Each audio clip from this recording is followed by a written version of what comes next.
Hey, what's up? My name's Samuel Leeds and I'm a property investor. I make a lot of money in property, and the purpose of this YouTube channel is to help you in your property investment journey. So here's what's going to happen. I am about to answer a load of questions from last week's video. All of the niggly questions that were coming up in the comments. Right now, I'm going to answer them. But here's the great news. If you're watching this video now, I'm going to be answering your questions in the next week's Sunday video. So what I want you to do is listen, enjoy, and frantically comment all of your questions below in this video.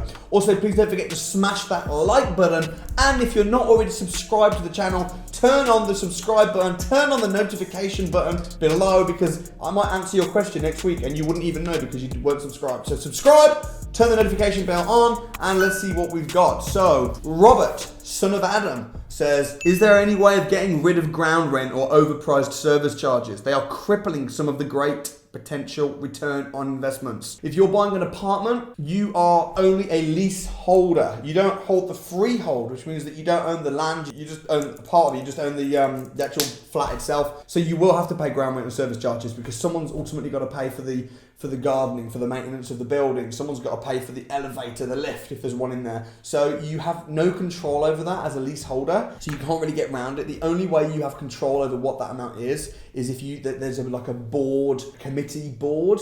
But to be honest, if you're looking at buying a property and it doesn't stack up because of the leasehold, because of the ground rent or service charges, I would just say just walk away from it because you're not really going to have much control over that. So I hope that questions Robert, son of Adam. Bruin R says, hi Sam, I'd like to know, are you able to find tenants without listing a property with an estate agency? Yes, you are. Is it so? Is it easy? Is it worth it? And how would you go about doing it legally with a contract and all that? Is it easy and is it worth it? I mean, listen, there's this whole thing about whether something's easy or not. Is it easy? Well, yeah, you can do it. It's like anything. Is any job easy? It's just a case of putting the time aside to do it. There's nothing rocket science-like about it or really hard. Is it worth it? It depends on you. You'll save a little bit of money because you won't have to pay an agent, but then you will also have the work, especially in the first instance of finding the tenant and setting it all up. Depends on how much your time is worth. If your time is really valuable and you're in a high-paid job, or you've got a business and you're really busy and you're really paid well, pay someone else to do it. Also depends on whether you want to do it because you might want to do it for the learning aspect. So how do you go about doing it? So the basic things you're going to need to do, to find the tenant, you can advertise tenants yourself. So you can do that on companies like openrent.co.uk where you have to take pictures, list it, advertise it. It's very cheap. You can get a property on Rightmove for like 50 quid. A rental property for about 50 quid. So it is easy. With the contracts, you're gonna need an AST contract, which you can get for very, very cheap online. You're gonna need an AST contract, you're gonna need to register the deposit, which you'll do on mydeposits.co.uk. There are certain checks and stuff you need to look at. I mean, is it worth it? For me, no. But I did it when I started out because I wanted to learn and I wanted to save a few pounds. So it depends on your situation. But if you're going to do it, definitely make sure that you do lots of research. You can get most of this information online. So in terms of your responsibilities as a landlord, you can find a lot of that online. So yeah, that's my answer. I hope that helps. Paul Prefer. Hi Samuel, would you be able to help me out with this please? Let's say I get a rent-to-rent deal, 5-bedroom, fixed rent at £2,000 a month. Renting that out to 5 tenants at £2,550. Question is, do I need to pay tax now only on the net profit, £550, or on the whole amount, £2,550? If I do have to pay tax on the whole amount, there'll be no profit left after paying all the tax. No, you don't have to pay tax on the whole amount, you just pay tax on your profit. If you've got a rent to rent, you don't pay tax on the whole rent. That's crazy. You pay tax on your profit. And if you're just starting out in business, you don't pay any tax on the first, I think it's £11,000. So the first £11,000 profit you make in a year is tax free, and then after that you'll start paying tax on a sliding scale. I'm not a tax accountant, so I can't give you financial tax advice, on this channel because I'm not qualified to do so, and because I don't know your exact situation. But you pay tax on profit, and it's your job to work out what the profit is. So that's the answer. But you know what? You said here that you've got, if you were paying £2,000 a month rent and then you're renting for £2,550, your profit wouldn't be £550. It'd actually be less than that probably, because I'm sure you'd have other costs. I mean, this example of a deal is probably not a good deal because that £550 a month, you have one empty room, have you got to pay the bills?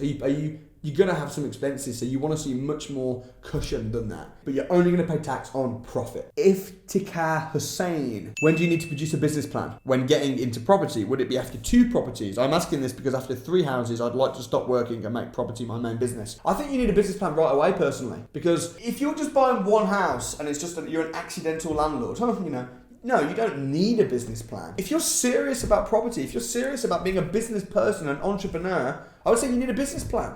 And when we do our advanced training, I tell people, get a business plan. Work out where you are. Work out where you want to go. A plan of how you're going to get there. Steps, risk versus reward. You can do a SWOT analysis, strengths, weaknesses, opportunities, threats. Yeah, you seriously do. If you want to be serious. If you want to dabble and buy 1 or 2 houses and that's the plan, but I would say start as you mean to go on. Don't be an accidental landlord. Start as you mean to go on and get a business plan in order. But at the same time, don't spend so much time planning that you don't do any doing. When I say get a business plan, I'm not talking about spending weeks or months writing a dissertation and spreadsheets and,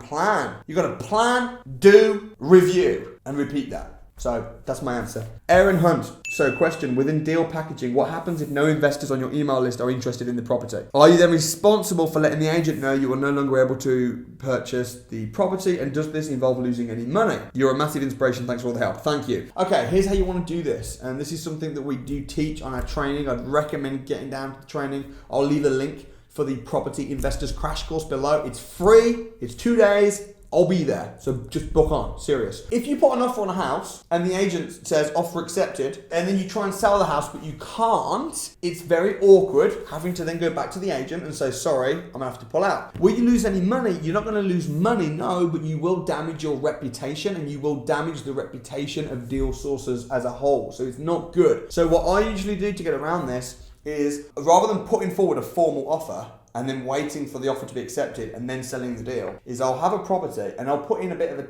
tentative offer. So I'll say, listen, if I was to offer 85, what do you think they'd say? I said, if would offer. It's not a confirmed offer. If they say, yeah, you know what, I think they'd probably accept that. You might have to come up a tiny bit higher, but you're close. Then what I'll do is I'll start putting out feelers to my investors and say, hey, I've got a property. This is the description, bang, bang, bang. These are the figures and I've got it. And it's looking like I'm going to be able to secure it at 90 grand. Who's in? And then when I've got a few people, oh, I'm really interested, and I've got some interest, I'll say, okay, look, I'm very close to getting this wrapped up. Have you got them? And I'll get these guys ready. Then I'll go back and I'll put in a serious offer, 87,000. They'll come back and say 87 and a half or whatever. And then I'll go, hey guys, 87 and a half.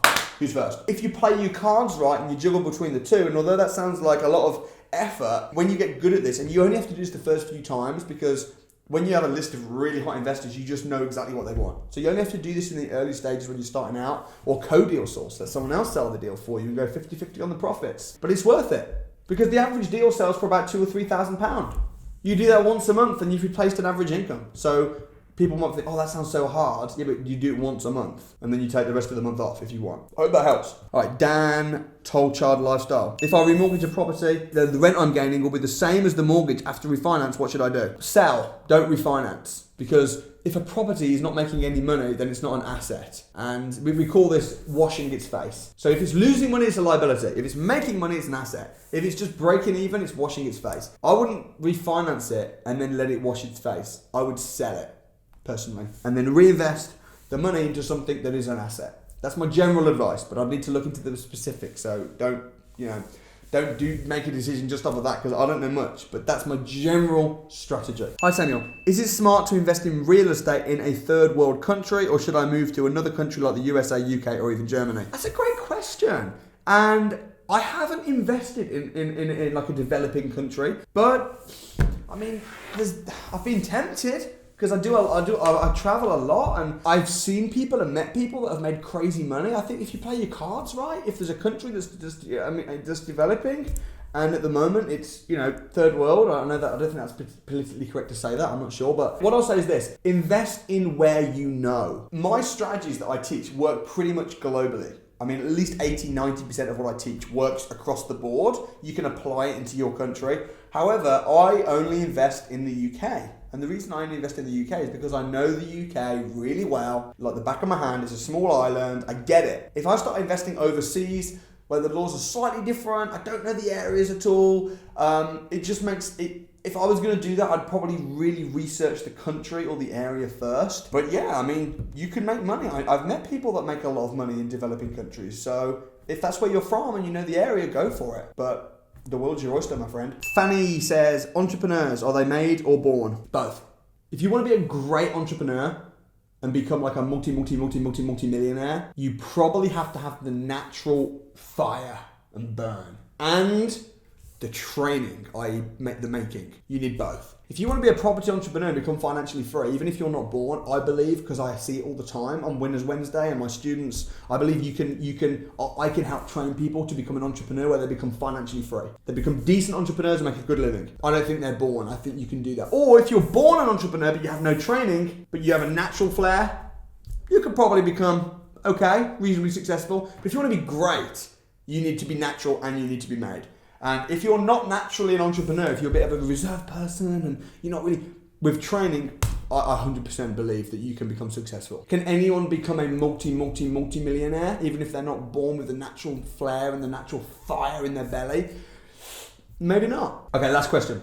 Subami. Hi Samuel, how are you? Do you invest in any other asset class other than property? If so, please let me know. Yes, I do. I invest in property, I invest in business. I have a business. I have a training business. I've had a letting agency and stuff. That's not property per se. It's actually a business. I also invest in my personal brand. Right now, I'm investing in my personal brand. The guy who's behind filming, Matt, he's a videographer. That I'm investing in Matt in paying his salary, but that's not really property. That's more my personal brand because I believe that it's not what you know, it's who you know, but even more than that, it's who knows you. And by me documenting my journey and doing these videos, I'm putting myself out there, people know who I am. I then get deals from that. I grow my property business. So I do invest in other things other than strictly property. I have a little bit of crypto and I've dabbled a little bit in stocks and stuff. But again, going back to my previous thing, it's the best thing to invest in is the thing that you know the most. And for me, I just get property. I get it. I'm really, really good at it. It's bricks, it's mortar, I can see it, I can feel it, I can touch it. It goes up in value over time. I can rent it out and get an income from it. I can borrow money to buy property. So I just get it. And because I get it,